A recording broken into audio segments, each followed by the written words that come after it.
মহাশিৱৰাত্ৰিৰ দিনাখন আপুনি এই পাঁচটা কাম অৱশ্যে কৰক আপুনি মহাদেৱৰ আশীৰ্বাদ অৱশ্যে লাভ কৰিব আপোনালোকে জানে মহাশিৱৰাত্ৰি আহি আছে তেনে ক্ষেত্ৰত মহাশিৱৰাত্ৰিৰ দিনাখন আপুনি এনেকুৱা কি কাম কৰিব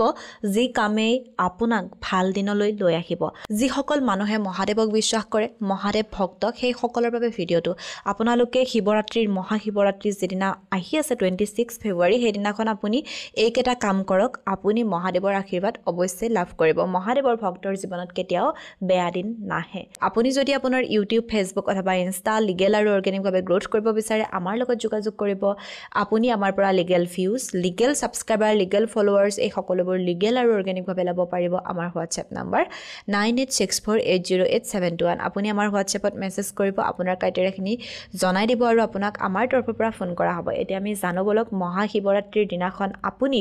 কি বিশেষ কাম কৰি মহাদেৱৰ আশীষ লাভ কৰিব পাৰিব আপুনি মহাশিৱৰাত্ৰিৰ দিনাখন শিৱ মন্দিৰলৈ যাওক আৰু তাতে